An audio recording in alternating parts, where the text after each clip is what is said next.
그래 여왕이다 이렇게 부릅니다. 아마도 나무나 꽃들을 비롯한 자연 만물들이 마음껏 온갖 아름다운 색깔과 재체들을 드러내서 바라보는 사람들의 마음을 정화시켜 주기도 하고 어떤 감동스러운 그런 순간을 만들어주기 때문에 그렇게 말하는 것 같습니다. 그런 사람들이 이 5월에 가정의 달이라고 하는 이름표를 또 붙여 주었습니다. 이달만큼은 우리의 소중한 가정에 5월의 계절처럼 아름답고 신선한 그런 행복의 향취들로 가득 채워지기를 바라는 마음 때문일 것입니다. 그러나 어떤 표현을 빌려다 쓴다 할지라도 하나님을 제쳐놓고는 가정의 행복을 말할 수가 없어요. 왜냐하면 처음으로 사람을 만드신 분이 하나님이시고 그 사람들로 최초의 가정을 꾸리게 하신 것도 하나님이시기 때문이죠. 이 하나님은 누구보다 우리의 가정에 관심을 가지고 계신 분이고 사람들이 행복한 가정을 그냥 어쩔 수 없이 붙어 있는 게 아니라 행복하게 살아가는 가정 만들어지기를 원하는 거죠. 그러기에 우리 성도들은 가정의 달에 더욱더 관심을 가지고 내 가정은 어떤가? 잘 살아오고 있는가? 그냥 떠밀려 가고 있는가? 한번 좀 살펴보고 하나님 안에서 그분의 말씀 안에서 잘못된 것들을 좀 수정해 가면서 또 리모델링 해 가면서 아름답게 가꾸어가는 기회로 삼아야 할 것입니다. 인류 최초의 가정이 아담과 하와의 만남으로 이루어졌던 것처럼 가정은 아내와 남편이라고 하는 부부로 출발이 되고 그들이 자녀를 낳아서 부모가 생기게 되고 자녀라는 그런 관계가 만들어지게 됩니다. 그러므로 건강하고 행복한 가정을 이루려면 무엇보다도 부부의 관계가 아름다워야 하고 부모와 자식 간의 관계가 건강하고 좋아야 하는 거죠. 그렇다면 어떻게 해야 가족끼리 좋은 관계를 만들어 갈 수가 있는 것인가? 관계라고 하는 것은 나 혼자 관계를 맺는 게 아니죠. 나와 내가 맺는 관계? 우리 그렇게 말하지 않아요. 관계라고 하는 것은 언제나 나 외에 누군가가 있죠. 나와 너 최소한 두 사람 이상이 더불어 엮어가는 것이기 때문에 한 사람만 잘한다고 되는 게 아니에요. 가정이 행복하려고 한다면 엄마만 잘해서 안 되고 아버지만 잘해서 안 되고 부모만 잘해서 되는 게 아니죠. 한쪽만 잘했다고 해서 결코 좋은 열매 맺을 수 없어요. 서로 다 잘해야 돼요. 잘 도와야 합니다. 그리고 관계는 무조건 잘해보겠다고 애쓴다고 되는 게 아니라 어떤 법칙을 따라서 살아야 하는 것입니다. 저희 집으로 가는 길 옆에 조금 언덕이 졌는데 땅이 굉장히 넓은 곳에 집이 한 채가 있었는데 조금 언덕길이라 눈 오면 불편하겠다 하는 생각 외에는 참 넓은 땅을 소유하고 산다 이런 마음을 늘 가지고 가끔씩 바라봤는데 어느 날 그 집이 팔렸어요. 딱 한 채인데. 그리고 작년부터 겨울 내내 아파트를 세우는 공사가 시작이 됐습니다. 한 채가 부서지고 수십 채가 들어서기 시작합니다. 한쪽에서는 길을 닫고 다른 한쪽에서는 기초공사를 하고 또 골조가 올라가기 시작합니다. 많은 사람이 북적대면서 정신없이 일해 나가는 모습이 보여요. 분명히 다른 사람들이 여러 사람들이 각각 다른 일을 하고 있는 것처럼 보이는데 겨울이 지나고 나니까 봄이 왔어요. 그런데 멋진 아파트 윤곽이 드러나는 거예요. 지붕도 다 올라갔습니다. 어떻게 이런 일이 가능할까? 저마다 다 각자 딴 일 하는 것 같은데 어떻게 아파트가 저렇게 멋지게 등장해 올 수가 있었을까? 그것은 바로 설계도 때문이죠. 설계도, 블루프린트.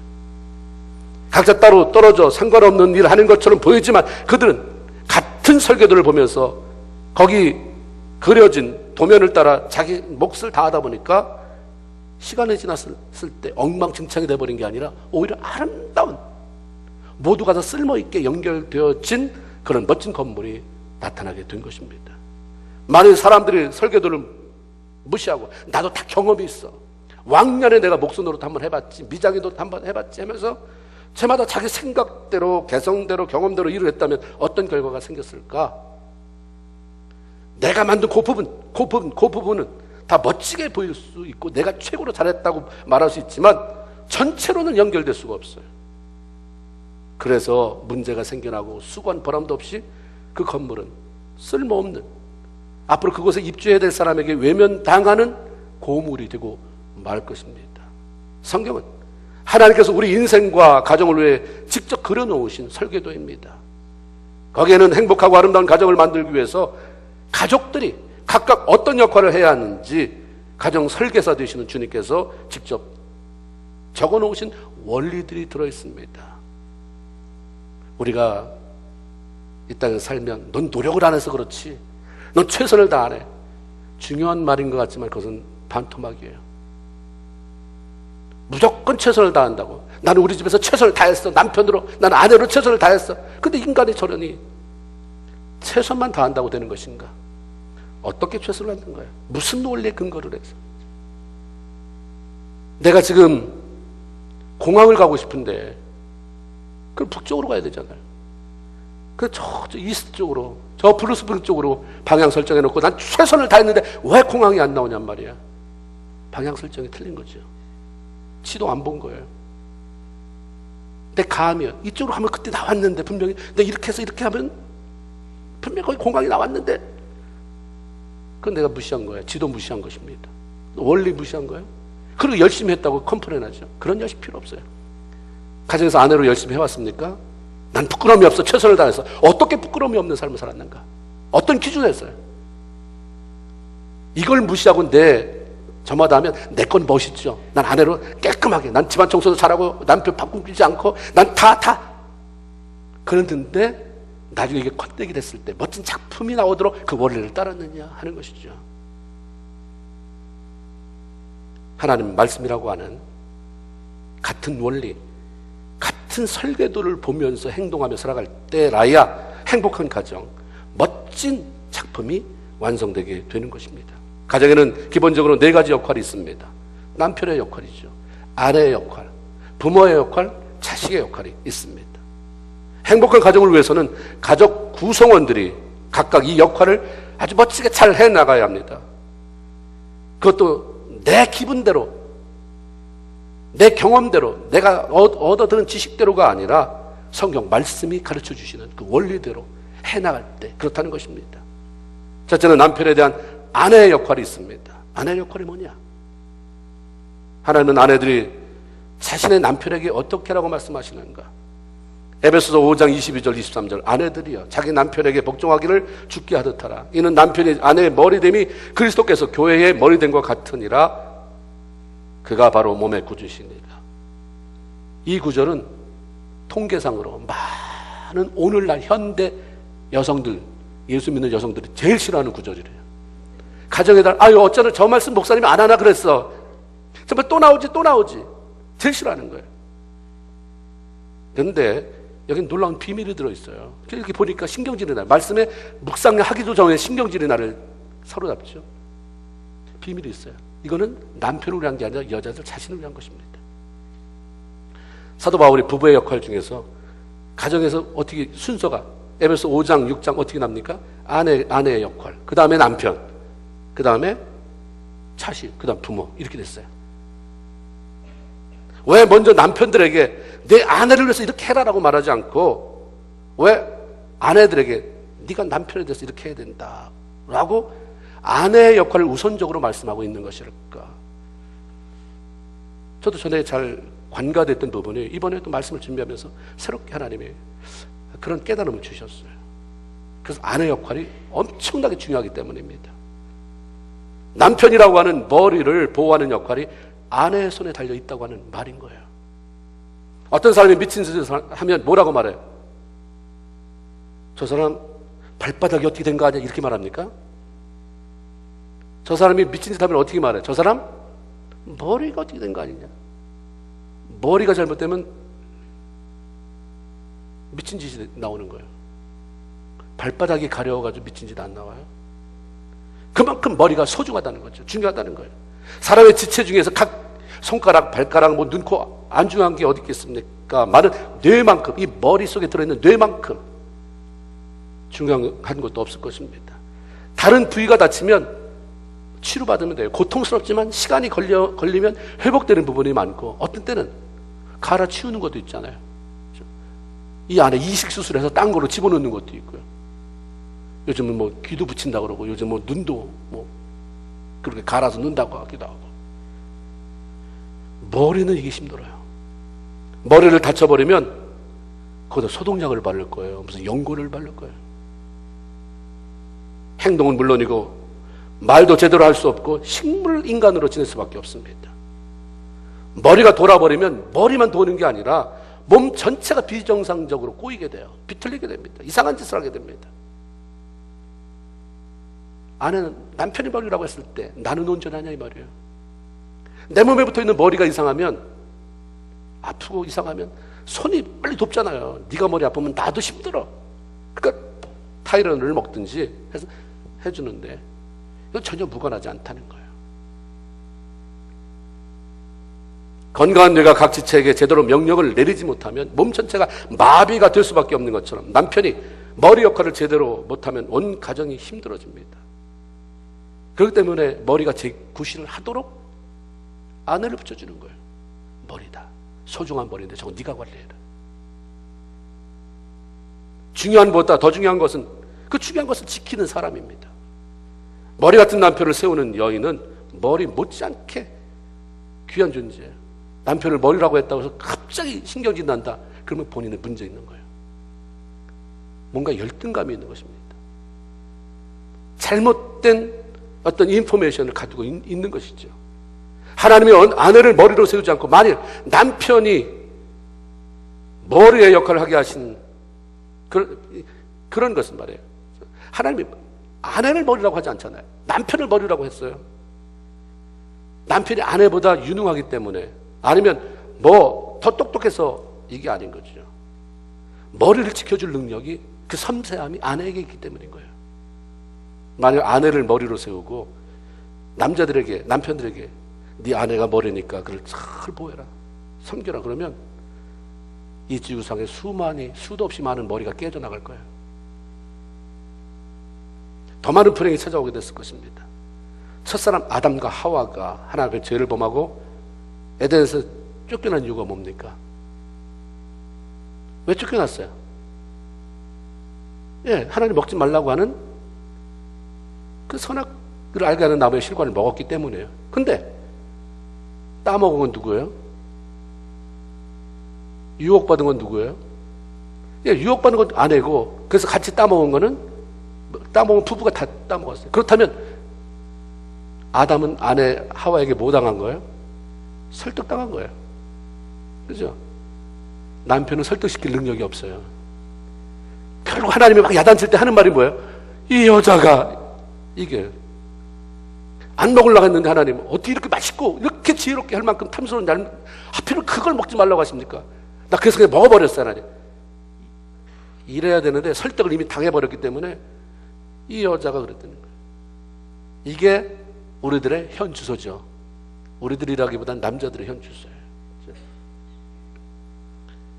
나와 함께 하셔서, 하나님이 주셔서 나와 함께 하게 하신 그 여자가 나무 열매를 좀 먹게 함으로 내가 먹었습니다. 남편은요 고집이 세잖아요. 그러니까 버럭 화를 내는 것은 잘하지 아내를 그렇게 설득시킬 능력은 떨어져요. 그 여건 아내가 굉장히 강점이죠. 그 능력은 주로 아내에게 주어졌습니다. 그것을 잘 사용하면 집안이 산다는 거예요.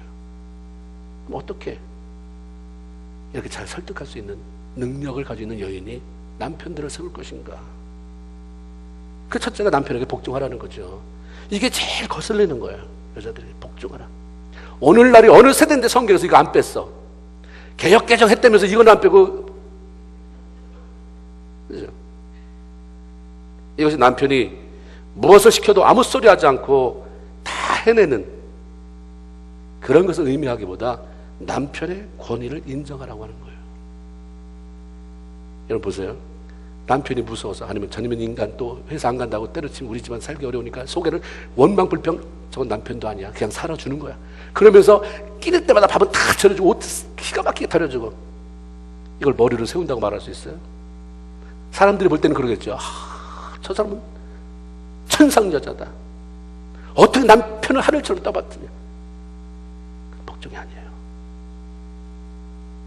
가상신 오늘 내가 힘드니까 짜장면 사 먹어, 라면 끓여 먹고 할지라도 이 안에서 남편의 권위를 인정하는, 그게 복종이에요. 남편이 교회 머리입니까? 남편 교회 머리 아니에요. 교회 머리 예수님이 교회 머리예요. 남편이 이웃집 여자의 머리입니까? 아니에요. 그냥 네 머리다. 네 집에 한 아내의 머리일 뿐이에요. 그러므로 아내가 남편의 권위를 인정하며 세우지 못하는 것은 자기가 자기 머리를 짓밟는 거예요. 자기를 짓밟는 행위가 된다. 자기 머리를 짓뜯고 짓밟는 자를 누가 존경하겠어요? 남편 저 무식한 것만 아니면 내가 절대 그렇지 않습니다. 유능하고 똑똑한 아내가 무능한 남편을 답답하게 여기면서 무시해버리면 절대로 그 삶은 제대로 열리지 않아요. 머리는 어디에 있어야 합니까? 둘 중에 하나 선택하세요. 목 위에 있어야 된다, 발바닥에 있어야 된다. 목사님, 최소 우리 남편이 IQ가 100은 돼야지 거기다 놓을 거 아니에요. 우리 남편이 80이에요. 여기 놓기 너무 부끄러워서 내가 발바닥에 놓고 가끔 말아두는 밥습니다. 워킹이 안 되는 거예요, 그런. 절대로 워킹이 안 돼요. 하나님께서 만든 원리는 남편이 결함이 많든 IQ가 떨어지든 무슨 어리벙벙하든 머리로 세웠기 때문에 머리 자리에 올려놔요. 그럴 때 그 집안의 모든 질서가 잡히고 워킹 된다. 남편이 그렇게 무능한데도 불구하고 아내가 권위를 인정하니까 그걸 누가 봐요? 자녀들이 봐요. 주변 사람이 보는 것입니다. 난 애들한테 한 게 하나도 없고 그냥 남편의 권위를 인정해 줬을 뿐인데 애들이 잘 자랐다. 하나님이 하시는 거예요. 또한 아내가 남편을 세우는 또 다른 방법은 지혜롭게 행동하는 것입니다. 잠언 14장 1절에 보면 무릇 지혜로운 여인은 그 집을 세우되 미련한 여인은 자기 손으로 그것을 헌다. 집을 세우는 게 남편은 우리 집에 당신이 가장이니까 절대 그러지 않습니다. 남편은 가서 일하고 막 자기 사업 늘리고 뭐 이런 거에 대한 관심이 많지 집을 세우고 아니고 이거는 나중에서 당신 뭐 했어? 이런 말이 나지 못해요. 성경 그러잖아요. 집을 세우는 건 누가 해요? 아내가 한다잖아요. 아내가. 내가 한 말입니까? 지혜로운 여인이 그 집을 세운대요. 그 집을 허무는 건 누가 해요? 미련한 여자가 하는 거예요. 남편 때문에 우리 집 망했다. 아니야. 누구 때문에 망하는 거예요? 여자가 미련해서 망하는 거예요. 성경적으로는. 여인이 지혜로우면 집을 세울 수 있지만 미련하면 세울 수 있는 것도 자기 손으로 허물어지게 만들어요. 그러게 성경은 여인들의 지혜에 대해서 많이 말씀하세요. 잠언 19장 14절에 보면 집과 재물은 조상으로부터 상속받는다. 내가 열심히 해서 벌고 사고 할 수도 있지만 아버지가 돈 부자라 주면 될 수도 있다는 거죠. 집, 재물 이거 난 죽으니까 너 가져라 상속될 수도 있지만 지혜로운 아내는 하나님께서 주시는 거다. 이 지혜로운 여인은 얼마나 소중하면 그렇게 말해요. 그럼 나는 결혼 잘못했구나. 애초부터 하나님이 주신 그런 여인이 아니다. 왜? 안 지혜로워서. 그 말이 아니잖아요. 이건 하나님 안에서 지혜롭게 만들어져 간다. 이런 의미예요. 모든 사람에게 지혜가 다 필요하지만 특별히 한 가정의 어머니로 아내로 서는 여인에게는 절대 필요한 게 지혜예요. 주님 뭐라고 말씀하세요? 지혜가 부족하거든 후히 주시고 뭐하지 않는 꾸짖지 아니하는 하나님 구해라 그랬어요. 미련하면서 지혜도 안 구하면 이거 뭐 어떻게 되는 거예요? 구하라는 거예요. 어떤 한 여자 집사님이 남편이 차를 사왔어요. 근데 남편이 차를 길들여야 된다고 하면서 차는 처음에 길을 잘 들여야 된다고 그러려면 속도를 좀 내줘야 된다고 매일 과속하는 거예요. 그래서 그런가 보다 내버려 뒀는데 이제 길들일만 했는데도 불구하고 여전히 과속을 하는 거예요. 계속해서 과속을 합니다. 그걸 보니까 속도 과잉이에요. 속도를 즐기는 거예요. 쾌감을 느껴요. 여보 불안해서 견딜 수 없으니까 제발 속도 좀 줄여주세요. 나 생과부 만들 거예요. 통사정을 하지만 듣지 않아요. 그래서 기도하는 거예요. 하나님 남편이 저러다 큰일 나는데 좀 어떻게 좀 말려주세요. 그러니까 묘안이 떠올랐대요. 그래서 그 남편이 운전하는 그 운전대 핸들에다가 예쁜 메모지로다가 거기다가 이런 글을 써서 붙여놨어요. 여보 운전 조심하시고요. 운전하실 때는 언제나 이런 찬송 꼭 부르세요. 내가 4곡을 설정해놨으니까 이 찬송 꼭 부르세요. 이거. 그래서 당신이 속도계를 봐서 60마일이 됐으면 내가 매일 기쁘게 술래 얘기를 하면 이 찬송을 부르세요. 그러다 당신도 모르게 80마일을 밟았으면 주께로 가까이 주께로 가오리 이 사랑 부르라고 그랬어요. 그런데도 당신 정신 못 차리고 100마일 달릴 때는 며칠 후 요단강 건너가 만나리 이걸 부르라고 그랬어요. 근데도 정신이 안 차리고 120마일이 됐다 그러면 내가 꼭 이렇게 말하기 힘든데 나 이제 왔으니 얼마나 지혜로워요. 만약에 이 여인이 저놈의 인간은 내 말을 듣는 적이 없어요. 아주 왼수가 따로 없다니까. 당신 말이야 내 말을 그렇게 안 듣고 달리다가 두고 봐. 언젠가는 두 다리 똑 부러져가지고 기부싸고 병원에 대롱대롱 매달려 있을 날이 올 테니까. 안 올 것 같아 당신 승질에? 그러면 내가 안 그러면 장을 짓는다. 이거 다 당신 위해서 하는 말이니까 듣든지 말든지 뭐 알아서 해. 웃는 사람은 거의 거기에 가까운 수준이에요. 우리가 그렇게 말이 나온단 말이에요. 근데 이 여인은 성내기보다 메모를 남겼잖아요. 이렇게 메모를 남긴 지혜로운 아내의 재치가 그 순간 남편을 한번 웃게 만들었어요. 참. 그러더니 결국 스스로 속도를 줄였다는 이야기. 모든 사람에게 마찬가지지만 특히 한 남편의 아내 자리에 있는 사람들에게 필요한 것은 지혜입니다. 그러면 아내에 대한 남편의 역할은 무엇인가? 남편이 아내에게 해야 되는 역할은 아내로 하여금 자신이 내 남편에게 사랑받고 있는 존재임을 알게 해주는 것입니다. 에베소 5장 28절 이와 같이 남편들도 자기 아내 사랑하기를 자기 자신과 같이 할지니 자기 아내를 사랑하는 자는 자기를 사랑하는 것이라. 누구를 사랑하래요? 누구 사랑하래요? 그 아내 사랑하라고 안 해요. 자기 아내 사랑해. 옆집 아내 아니에요. 그 옆집 아내는 사랑할까봐 성경이 자기 아내 사랑이라고 이렇게 해놨어요. 자기 아내는 사랑 못하면서 옆집 아내를 사랑하니까 여기다가 제가 읽어드릴게요. 다시 이와 같이 남편들도 자기 아내 사랑. 절대로 주님이 아내 사랑하라 그랬다고 이 아내 저 아내 다 사랑하면 안 됩니다. 자기 아내 사랑해. 자기 아내. 성경은 기가 막혀요. 자기를 사랑하지 못하는 사람은 절대로 아내를 사랑할 수 없다라고 말씀합니다. 한 가정에 남편 된 사람이 자기가 하고 싶은 거 다 하는 거예요. 너무 인생이 아까워서 포기할 수 없어요. 양보하지 않아요. 이것 하고 저것 하고 내가 마음에 들면 눈에 딱 들어오면 하고 해야지 안 하고 못 박이는 거예요. 이것이 자기 사랑입니까? 자기 사랑일 수 있죠. 내가 원하는 것을 내가 다 충족시켜주는. 누가 나에게 채워주겠냐? 내가 하고 싶으면 해야지. 이 나이에 누구 눈치 보랴? 근데 그게 자기 사랑을 의미하는 것은 아니라는 거예요. 남편이 자기는 충족이 됐어요. 충분히 자기가 자기를 사랑해서 이것도 하고 저것도 해서 다 충족이 된다는데 아내가 외로워하고 소외감을 느끼면서 자꾸 남편에 대한 마음이 닫혀지더니 그 다음엔 어떻게 하면 빨리 이 사람 곁을 떠날까? 언제 떠날까? 이런 마음을 갖게 한다면 그 남편의 자기 사랑은 병든 거죠. 그 자기는 병든 걸 모르고 뒤에서 이상하게 막 썩은 냄새 나는 거 모르고 자기만 자기 충족이 돼. 나 사랑한다는 거예요. 난 후회없이 인생을 산다는 거죠.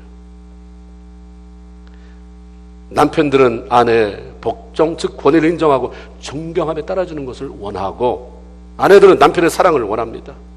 대부분의 아내들은 자신의 남편이 사회적으로 크게 성공해서 대단한 존재이기를 바라기보단 그냥 다 사랑하고 우리 자녀들이 존중해 줄 수 있는 그런 아빠 그런 사람이 되기를 바랍니다. 특히 아내의 사랑은 표현이 되어야 되는 것입니다. 1차적으로는 말로 2차적으로는 행동으로. 결혼한 지 3개월 된 신혼부부가 있었어요. 같이 텔레비를 보는데 그날 프로그램이 뭐였냐면 미스 코리아 선발대회예요.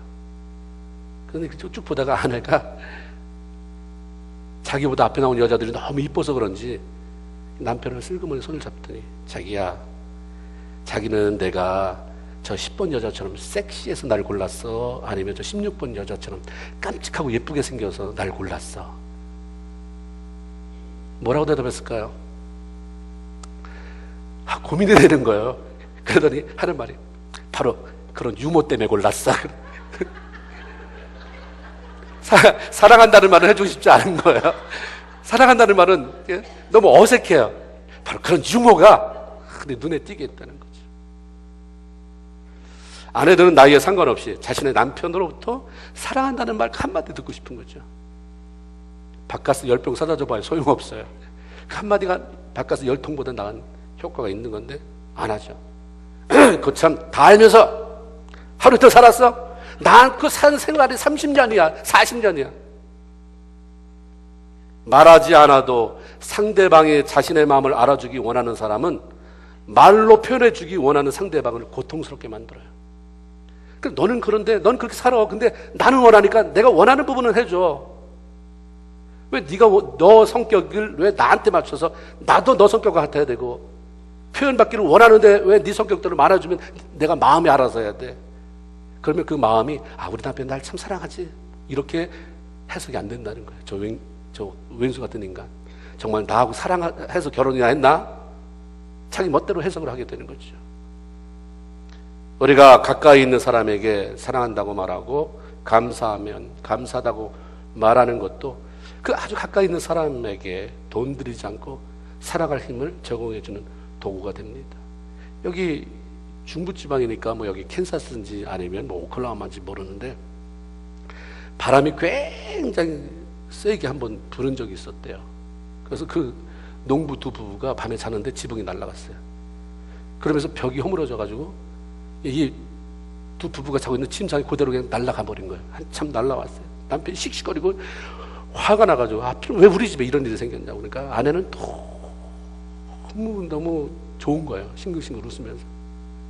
아니 이 여자가 바람 맞고 정신이 이상해졌나 왜 웃냐고 그랬더니 여보 난 당신하고 20년을 살았는 동안 이렇게 외출해 보기는 처음이야.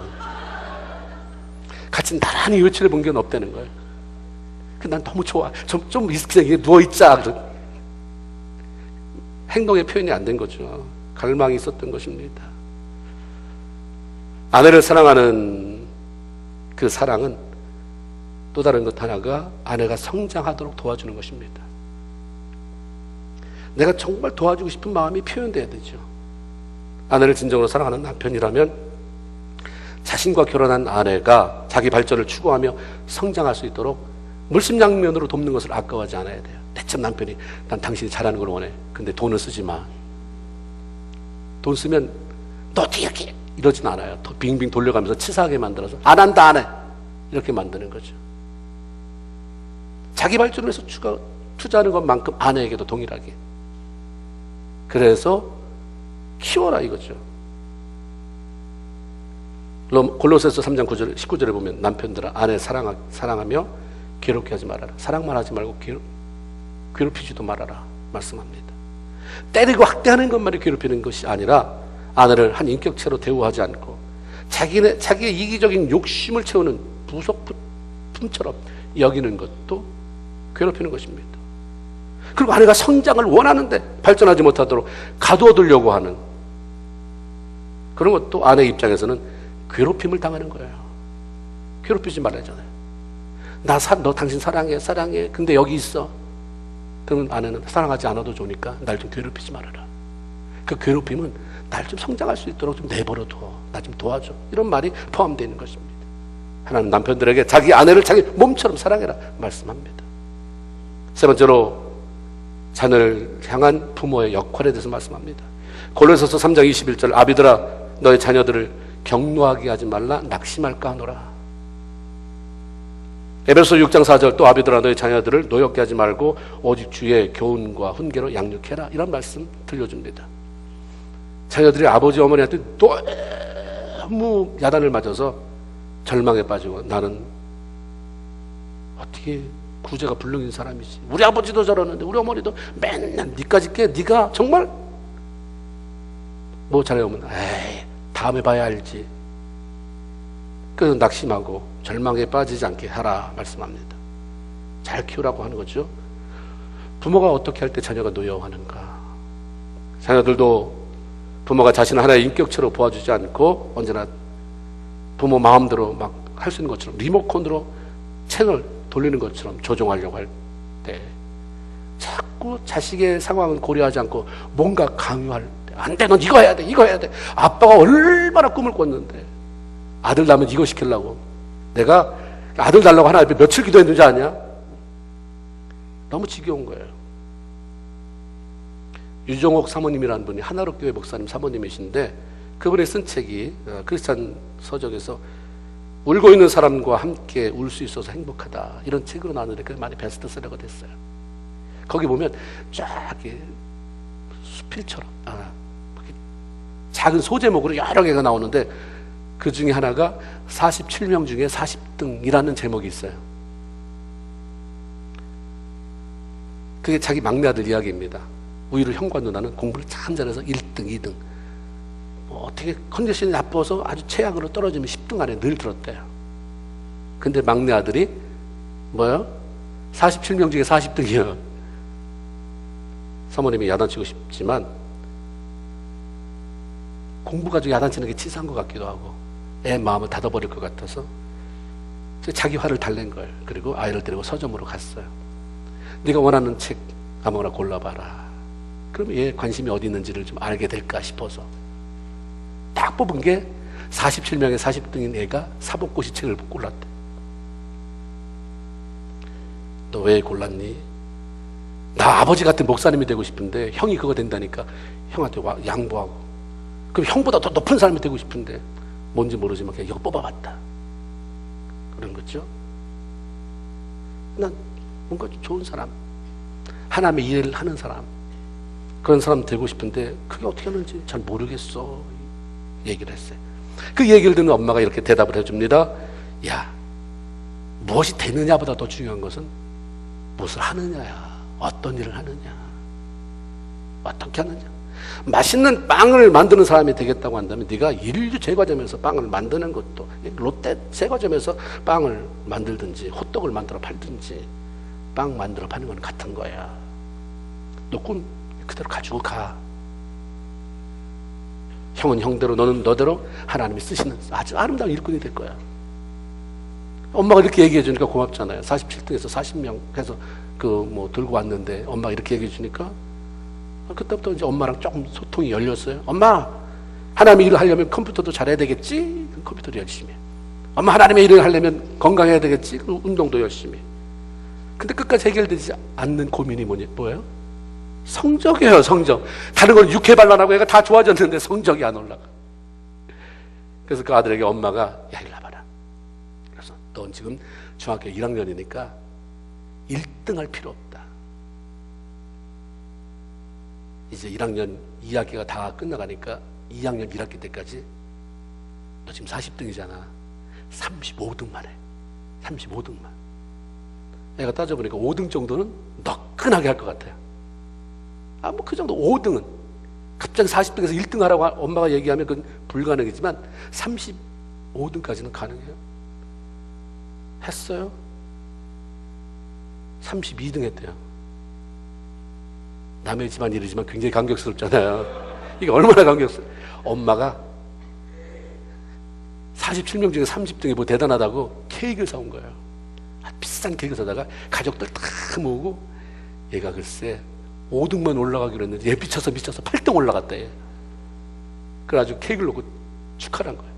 애가 형은 1등, 2등, 형 누나 1등, 2등 하는데 32등 해놓고 이러는 애는 처음 본 거예요. 너무 좋은 거예요. 자기를 신뢰해주고, 그런데도 불구하고 자기를 가족으로 소중히 여겨주니까.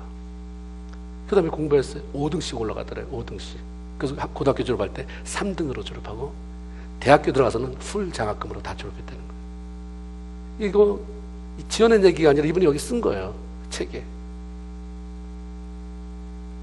격려하며 기다려주는 것이 비록 힘들고 어려운 일이지만 부모가 해야 할 일 중에 가장 필요한 게 이거예요. 교훈은 잘해. 너 이러면 되겠어? 안 되지? 그거 다 들은 얘기거든요. 그냥 기다려주는. 알았다. 내가 기다릴게. 힘내. 그리고 뭐 필요하면 엄마한테 말해. 아빠한테 말해. 이거 너무 소중한 것입니다. 부모에 대한 자식의 역할은 뭔가? 하나님은 흙을 빚어서 이 땅에 최초의 인간 만드시고 생명을 불어 넣어 주셨습니다. 그 단 이례적인 사건이에요. 그죠? 하나님의 흙으로 사람 빚은 것 아담 다음에 아담 주니어 그렇습니까? 아니에요. 아담과 하와를 만들어 놓고 그 다음에 니네가 너라고 하는 너 아담과 하와라고 하는 부부를 통해서 이제 생명이 출산되도록 하나님 그렇게 하셨어요. 이 땅에 생명을 탄생시키는 일은 부모가 맡은 거예요. 하나님은 부모를 통해 하나님의 자녀를 이 땅에 보내기 원하셨습니다. 하나님 당신의 자녀를 멋지게 키우고 싶으셔서 그들 대신 맡아서 양육하는 부모, 그 부모의 권위를 하나님의 권위만큼 높여놓으셨어요. 부모의 권위는 보통 권위가 아니에요. 야곱이 12아들 쫙 안수해 주잖아요. 할 일 없어서 그렇게 했겠어요? 아버지에게 주신 권위가 있다는 거죠. 근데 아버지가 내 권위가 뭔지 알아야 돼요.